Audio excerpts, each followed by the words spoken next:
Fasilitas pembelian Kalau di tempat saya itu berupa barang-barang elektronik, Ibu.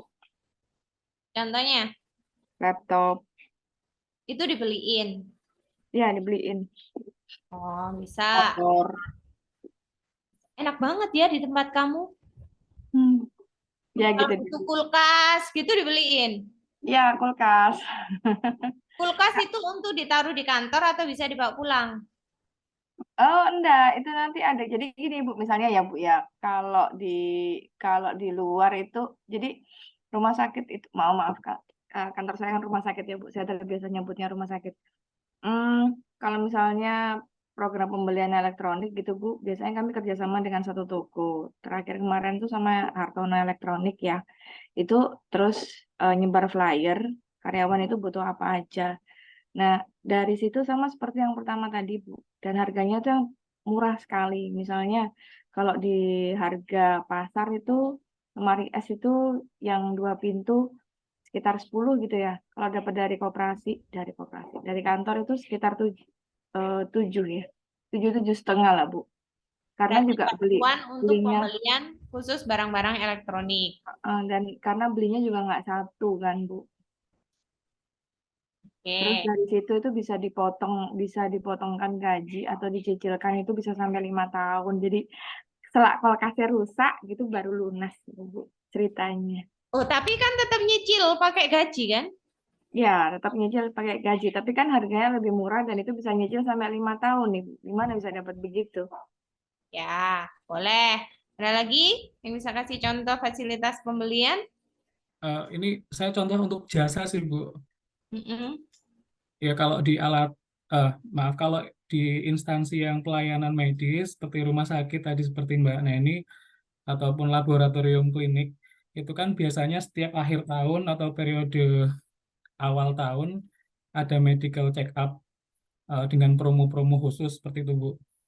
Hmm. Nah, biasanya di tempat saya itu kalau eh, jaminan kesehatan yang asuransinya dalam setahun tidak terpakai untuk rawat inap, nah itu bisa dikonversi ke MCU seperti itu. Apa itu MCU? Medical check up. Medical check up gitu. Oh, medical check Ya, up. tapi by package tertentu, misal yang full atau yang sebagian seperti itu. Package-nya masing-masing seperti itu disesuaikan dengan posisi karyawan. Oke, bisa. Ada lagi? Ya, seperti itu juga ada, Ibu, di rumah sakit saya. Jadi kalau di akhir tahun tuh dilihat juga dari rekomendasi masing-masing atasan ya, Bu ya. Tahun lalu tuh saya dapat yang platinum, Ibu, jadi 3.700.000 untuk medical check up-nya itu termasuk untuk treadmill, terus untuk keroposan tulang. Kalau untuk yang Bisa paling dipakai untuk keluarga juga nggak? Atau harus enggak, enggak, Bu. harus karyawan? Hanya saya aja terus termasuk untuk pemeriksaan hepar, liver, mata semua, Ibu. Mata. Bisa. Ada lagi kah? Yang lain gitu? Atau perusahaannya nggak kasih ya? Nggak kasih. Nggak dikasih sama perusahaannya. Pengajuan lewat koperasi Ibu. kalau tempat saya, Bu. Pengajuan lewat Koperasi. gimana itu konsepnya? Ya nanti misalnya pengen kulkas gitu kan, kulkas pengajuan nanti apa gitu, nanti seminggu kemudian dari pihak koperasi kerjasama dengan toko elektronik itu ngirim ke rumah, sifatnya juga ngangsur. Itu tadi sebenarnya kalau koperasi masuknya ini nih. Koperasi, pembentukan Pemberian koperasi kredit itu karyawan. maksudnya, Bu. Oh iya. Cuman kalau untuk dipakai di kantor itu pengajuan nanti dilihat kelayakannya, kalau memang di ACC atau tim kelayakannya meng ACC 1 bulan atau 2 bulan datang, Bu. Boleh. Ada nggak sih yang di perusahaannya itu kasih voucher belanja?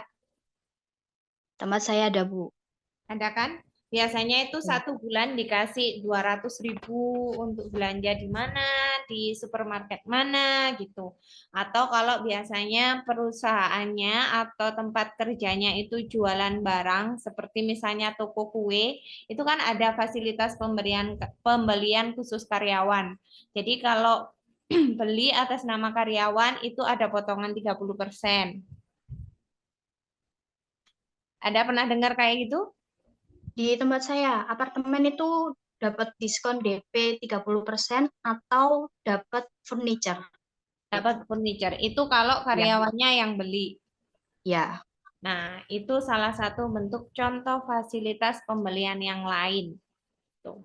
Itu juga termasuk kompensasi pelengkap karena nggak semua perusahaan mau kasih itu. Next-nya ada konseling finansial dan legal. Ada yang bisa kasih contoh ini, konseling finansial. Ada di perusahaannya yang, ya siapa? Udah termasuk apa apa sih? Apa itu? Kalau pinjaman KTA itu kan harus melalui itu kan Bu ya, dari kantor, dari apa Mm-mm. dari pihak bank ke kantor. Mm-mm. Apa konfirmasi atau gimana sih itu? Itu juga termasuk konseling finansial dan legal bukan Bu? Kalau konseling finansial itu lebih ke arah mengarahkan, membantu untuk mengarahkan. Ada kan biasanya ketika kalian masa training itu di perusahaan diarahkan nih. Nanti untuk penggunaan gaji bulanan sebesar sekian, kalian itu bisa manfaatkan untuk ini. Oh. Jadi pemberian konseling kepada karyawan bagaimana cara dia untuk memanage penghasilan dia selama dalam perusahaan. Kalau konseling legal itu biasanya kan ada di perusahaan itu sekarang kan banyak pekerja dengan perjanjian waktu tertentu ya atau sistem kontrak. Nah, konseling legal itu biasanya diberikan kepada karyawan sebagai fasilitas dari perusahaan ketika mereka misalnya dalam proses prestasi terhadap isi kontrak perjanjian kerjanya, karyawan itu tahu dia itu harus apa, harus membayar penalti berapa, harus mengganti rugi kepada perusahaan itu sebesar berapa. Itu namanya konseling legal. Yang berhubungan dengan hukum itu biasanya konseling legal. Ini juga hanya perusahaan tertentu yang mau kasih. Ada banyak itu perusahaan kalau karyawannya tersandung permasalahan hukum, ya nggak mau tahu. Iya nggak Pak Dadang? Pernah nggak dapat karyawan nangkep gitu karyawan perusahaannya nggak mau tahu dan tidak mengakui bahwa itu karyawannya. Pernah Bu. Pernah. Banyak kan? Nah Bu, siap. Ada kan kalau konseling hukum atau konseling legal itu biasanya untuk perusahaan pengangkutan. Karena kan sopir-sopir itu rawan kan? Oke, siap. Kecelakaan di jalan gitu. Biasanya konseling legal itu diberikan lebih banyak itu di perusahaan-perusahaan pengangkutan. Nah, bentuk kompensasi pelengkap yang terakhir bisa berbentuk program keamanan dan kesehatan karyawan, yaitu program yang diberikan kepada karyawan selama dia menjalankan pekerjaannya dalam lingkup perusahaan. Jadi jaminan keamanan dan kesehatan bagi karyawan selama dia bekerja. Jadi selama masih dalam lingkup pekerjaan atau selama dalam menjalani pekerjaan, ketika terjadi sesuatu, perusahaan itu mau untuk membantu. Ketika terjadi kecelakaan kerja, biasanya perusahaan menanggung. Ketika karyawan kecelakaan sepulang kerja, itu biasanya kan ada kan perusahaan yang mau tetap untuk mengurus karena dianggap masih dalam lingkup pekerjaan atau dalam lingkup perusahaan. Dari keempat bentuk kompensasi pelengkap ini, mana yang masih belum difahami?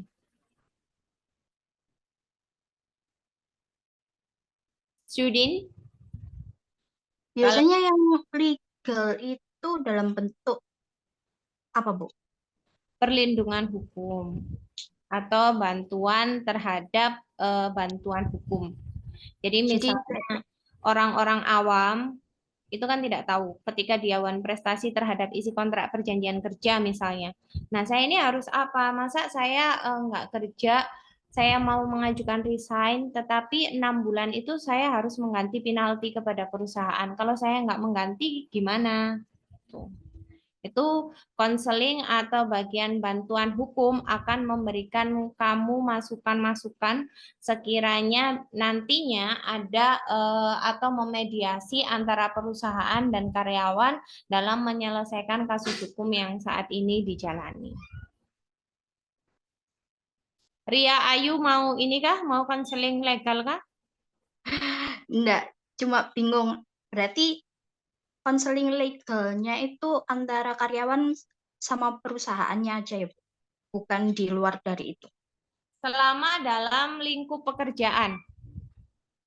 Selama Oh. lingkup menjalani pekerjaan. Lah kalau enggak pas karyawannya pulang kerja ternyata dia nyuri motor, perusahaan nggak mau melindungi hukum. Oh iya. Tuh. Kenapa lebih banyaknya di perusahaan pengangkutan? Karena mereka resiko di jalannya lebih banyak. Tuh, seperti kecelakaan, itu kan hubungannya dengan pihak ketiga ya, yang dirugikan kan pihak ketiga. Tetapi selama masih dalam proses pelaksanaan pekerjaan, biasanya itu bantuan hukum akan diberikan oleh perusahaan. Makanya kan ada banyak supir-supir truk itu, kan kalau di jalan kayak orang yang nggak takut, karena dia merasa sudah ada payung hukum dari perusahaan yang akan melindungi dia ketika nanti terjadi kecelakaan. Ada lagi yang ditanyakan? Yang program K3 itu seperti kepelatihan gitu, Kak? Atau gimana? Keamanan dan kesehatan atau keselamatan pada saat bekerja, kayak kecelakaan kerja di tempat kerja itu loh. Oh. Perlindungan terhadap karyawan dari kecelakaan kerja atau kecelakaan di tempat kerja. Ada kan biasanya K3, utamakan K3. K3 LH biasanya, Bu. Ada lagi sekarang, apa itu LH? Lingkungan hidup. Lingkungan hidup. Ada macam-macam ya sekarang ya. Next, insentif. Nah, kalau insentif ini sama-sama kompensasi bersifat tambahan atau kompensasi yang diberikan di luar kompensasi utama atau di luar gaji, tetapi didasarkan pada prestasi kerja karyawan. Kalau kompensasi pelengkap itu hampir seluruh karyawan akan merasakan manfaatnya. Tetapi kalau insentif hanya dirasakan oleh karyawan yang memenuhi prestasi kerja melebihi dari karyawan yang lain. Contoh, di bagian penjualan. Sama-sama di bagian penjualan antara Neni dan Eka Damayanti. Neni sebulan cuma bisa menjual 60 sepatu, tetapi Eka dalam sebulan bisa menjual 100 sepatu. Yang dapat insentif siapa? Mas Dadang nggak dapat, karena dia nggak jual. Di antara Neni sama Eka yang dapat insentif siapa? Kalau kalian selaku pemberi kerja, melihat dari prestasi kerja antara Neni dan Eka Damayanti, maka yang dapat insentif adalah Yang Yang penjualannya jualannya terbanyak. yang penjualannya terbanyak. Jadi kalau kompensasi pelengkap itu bisa dirasakan oleh seluruh karyawan manfaatnya, tidak melihat yang satu dengan yang lain, tetapi kalau insentif pemberiannya itu didasarkan pada prestasi kerja yang melebihi dari standar kinerja yang ditentukan oleh perusahaan. Jadi tidak semua karyawan berhak mendapatkan insentif. Tapi di tempat kami dapat semua loh. Oh, dapat semua. Ya. Kalau Pak Dadang yang bisa mengamankan orang terus dapat Bukan. bonus bagi-bagi. Bukan, kami dapatnya namanya tunkin, Bu. Tunjangan kinerja. Insentif tapi namanya tunjangan kinerja. Beda Tapi lagi ya, beda lagi insentif sama tunjangan. Kalau Tapi tunjangan emang tapi- semua dapat. ya tapi itu beda dari gaji, Bu. Beda sama enggak melekat sama gaji. Memang kompensasi pelengkap, insentif dan tunjangan itu memang di luar gaji. Cuma kalau semuanya dapat itu namanya tunjangan. Cuma yang membedakan hanya anu aja. Apa ya? Ya kalau jabat dia dapat lebih gitu aja, Bu. Iya. Ada jabatan. Ya, kalau nggak ada Nah. jabatan dia nggak. Ya dia dapat tapi ada grade-nya gitu aja. Nggih, itu namanya tunjangan jabatan. Kalau ini insentif. Insentif itu didasarkan pada prestasi kerja. Bonus loh Pak Dadang, bonus. Bonus sama tunjangan niku benten, Pak Dadang. Duit Pak Bonus Dadang, itu duit. misalnya Pak Dadang bisa menyelesaikan kasus apa gitu.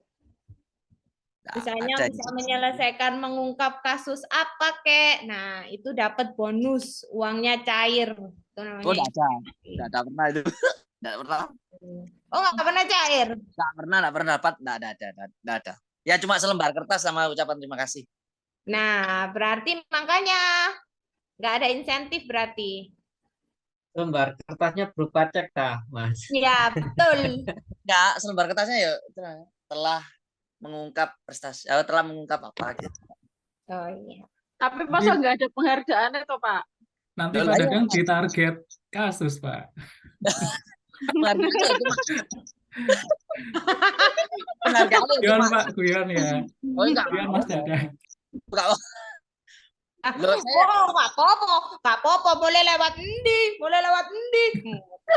Soalnya TP4D seperti itu ya, Mas Dadang ya. Dulu Ya, siap. TP4D. sama waktu kita yang 13 kilo, setengah kilo juga gitu ya. Ya, terima kasih atas pengabdian iya. kepada negara dan ya siap Pak. Siap Cinta gitu aja. Ya, kan namanya pengabdian. Siap Bu, siap. Oke. Kan untuk negeri kan itu Bu. Oke.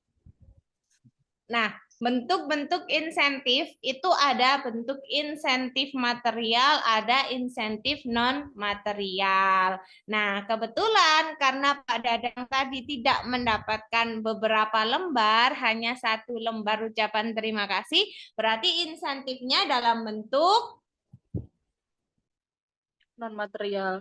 Non material. material. Tetap dapat Pak Dadang insentifnya. Cuman kan di Tahu. sini itu insentif udah bonus tuh cair gitu. Ini yang sebelah kanan nih, ini juga salah satu bentuk insentif. Insentif material bisa berupa bonus, komisi, pembagian laba, bantuan hari tua.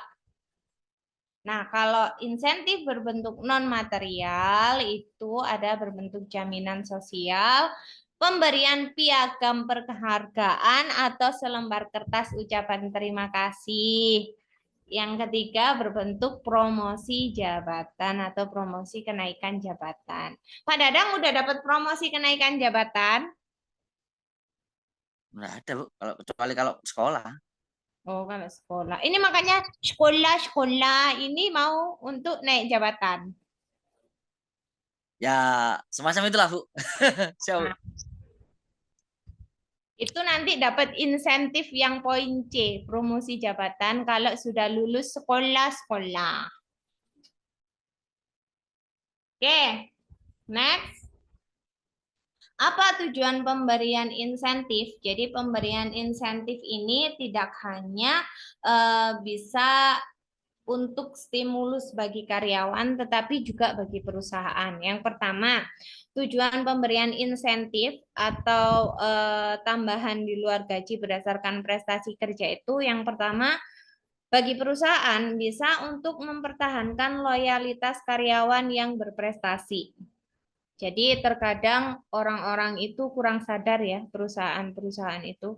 Karyawan yang memiliki kompetensi yang tinggi, yang memiliki komitmen tinggi, prestasi atau hasil kerja yang bagus, itu seringkali terabaikan dengan tidak adanya pemberian insentif.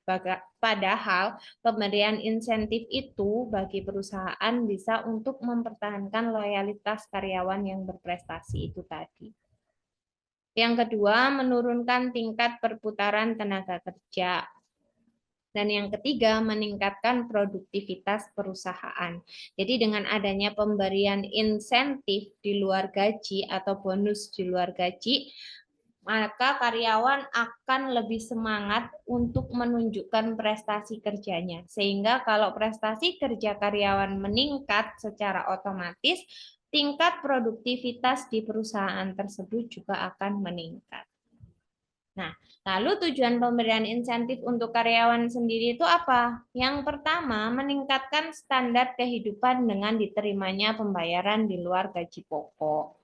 Jadi dengan adanya insentif yang biasanya pakai skincare-nya yang murah-murah, terus karena dapat insentif, dapat bonus, akhirnya perawatan.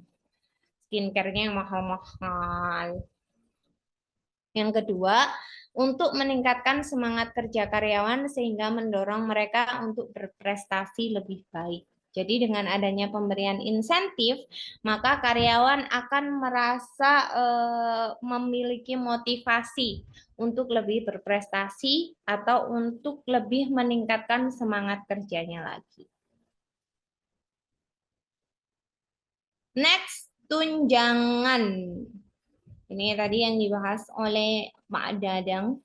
Jadi tunjangan yaitu semua jenis penghargaan yang berupa uang atau bukan uang yang diberikan kepada pegawai secara layak dan adil atas jasa mereka dalam mencapai tujuan perusahaan atau merupakan tambahan penghasilan yang diberikan organisasi kepada karyawannya.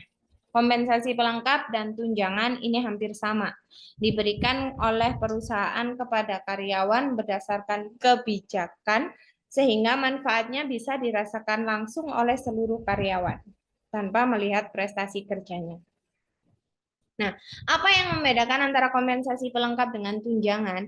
Biarpun tunjangan ini ada yang berbentuk di luar uang, tetapi lebih banyak tunjangan itu berbentuk uang atau bisa dikalkulasikan dalam bentuk uang. Kalau kompensasi pelengkap tadi kan ada dalam bentuk waktu, ada liburan, ada cuti, ada bentuk pelayanan kepada karyawan, contohnya rekreasi, kafetaria, dan lain-lain. Kalau tunjangan ini kebanyakan berupa uang atau segala sesuatu yang bisa diuangkan, yang manfaatnya bisa dirasakan oleh seluruh karyawan. Kalau insentif tadi hanya bisa dirasakan manfaatnya oleh karyawan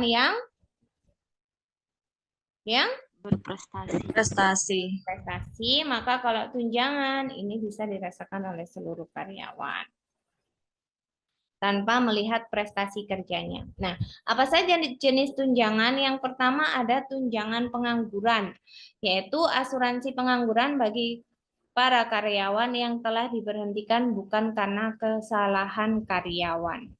Jadi ketika kemarin kasus COVID meningkat, perusahaan terpaksa harus meng-cut off beberapa karyawan untuk dirumahkan sementara. Nah, pada saat dirumahkan sementara itu dalam jangka waktu tertentu, karyawan masih diberikan tunjangan atau gaji